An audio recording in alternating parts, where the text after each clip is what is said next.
Esse é o podcast do Jornal A Verdade, um jornal dos trabalhadores na luta pelo socialismo. Fique por dentro das lutas dos trabalhadores brasileiros através do nosso jornal impresso. Basta entrar em contato com nossos brigadistas ou através do nosso site, averdade.org.br.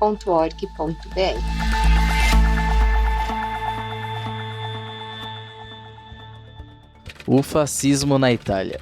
Gênese, ascensão e queda. Uma matéria do historiador José Levino.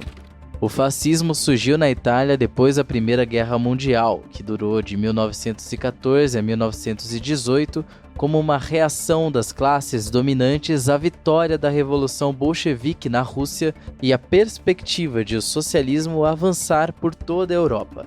A palavra fascismo tem a sua origem no vocábulo latino fascio, nome do símbolo utilizado nas cerimônias do Império Romano, que consistia num machado envolvido num feixe de varas.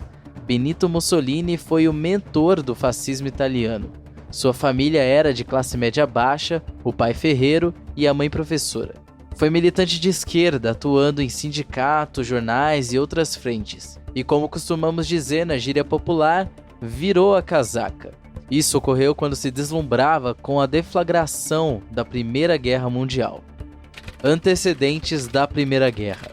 O início do século XX consolida a evolução do capitalismo para a sua etapa imperialista, com monopólios e nações disputando mercados para os seus produtos e fontes de matérias-primas, e os países centrais lutando entre si pela hegemonia. Para isso, deu-se a formação de blocos, a exemplo da Tríplice Aliança, a qual compunham a Alemanha, Itália e Império Austro-Húngaro, e também a Tríplice Entente, da qual faziam parte Reino Unido, França e Rússia. A etapa imperialista se desencadeia na segunda metade do século XIX, com a Segunda Revolução Industrial, que implanta novas tecnologias, concentra riquezas e coloca o sistema sob a lógica do capital financeiro, que se sobrepõe ao capital produtivo. É notável o crescimento da classe operária, sua concentração em aglomerados e a ampliação de sua força sindical, com visível aumento das conquistas econômicas.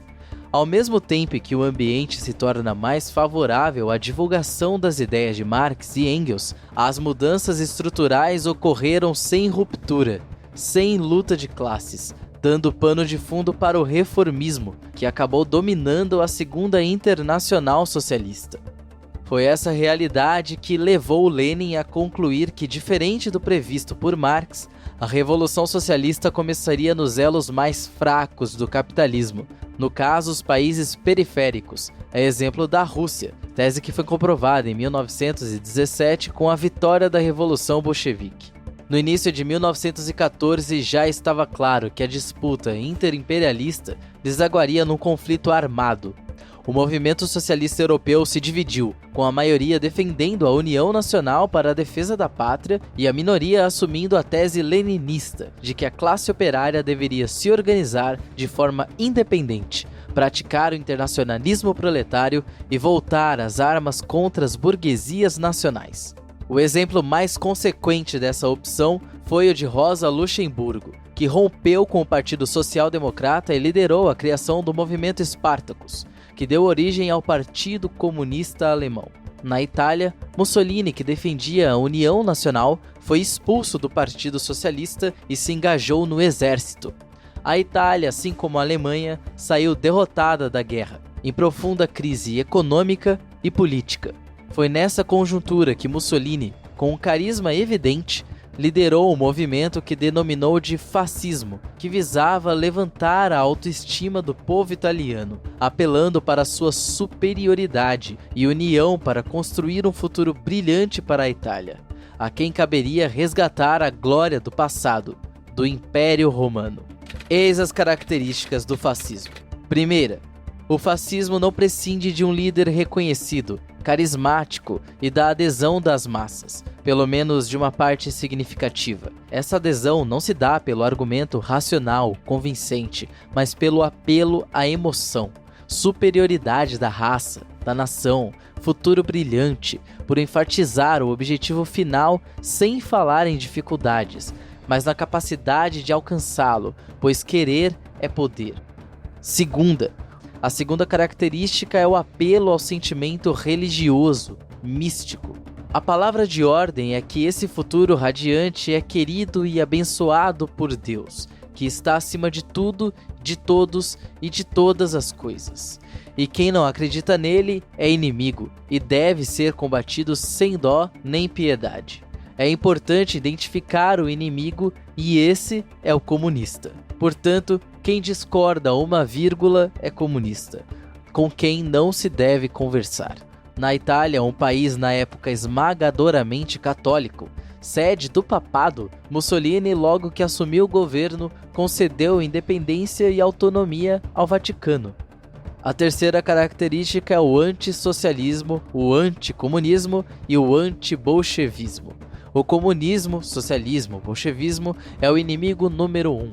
Ele quer destruir o indivíduo, a família e a religião. Sendo assim, não teria o direito de existir. 4. Totalitarismo. Democracia, mesmo a burguesa, o liberalismo, é um instrumento do comunismo. Por isso, tem de ser rechaçada. O Estado é totalmente centralizado, sem eleições, parlamento, judiciário ou, se existir, é apenas pro forma, pois o poder é o poder do líder. No caso da Itália, do Duce, o Mussolini. No caso da Alemanha, do Führer, o Hitler. A quinta característica é a militarização da sociedade. A repressão pode ser exercida pelo próprio povo. Identificando o inimigo, nem precisa recorrer ao aparelho estatal.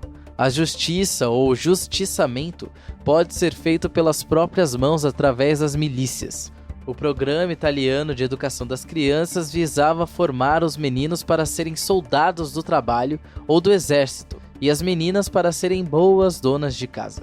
A ascensão e queda de Mussolini. Terminada a Primeira Guerra Mundial, Benito Mussolini, ao mesmo tempo que divulgava ideias fascistas, criava uma organização paramilitar chamada Camisas Negras, numa alusão ao fardamento que os membros usavam. Os Camisas Negras atacavam os sindicatos, organizações políticas, jornais de esquerda e quem quer que se opusesse aos fascistas. Em 1921, Mussolini fundou o Partido Nacional Fascista, o PNF, cujo programa previa a eliminação da luta de classes e garantia uma sociedade coesa, corporativa. Em 24 de outubro de 1922, os fascistas promoveram uma mobilização nacional com 30 mil pessoas marchando sobre Roma. O rei Vítor Emanuel III nomeou Benito Mussolini como primeiro-ministro. Eleito em 1925, Mussolini deu um golpe de Estado, no qual dissolveu o parlamento e o judiciário, criando, no lugar dessas instituições, um conselho de Estado composto apenas por fascistas. As eleições foram extintas e até os prefeitos passaram a ser nomeados pelo Duce. O PNF foi declarado partido único, e tudo passou para o controle do Estado, inclusive a economia, com o apoio dos capitalistas. A educação, a imprensa, tudo ficou submetido ao controle do Duce, que estabeleceu censura prévia às atividades artísticas, culturais e à imprensa. Os opositores foram presos ou mortos.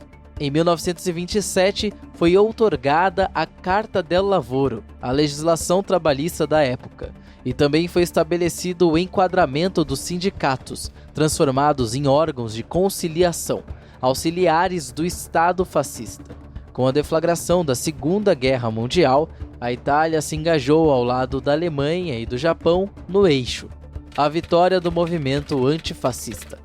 Não havia espaço institucional para oposição, nem consentimento para sua existência.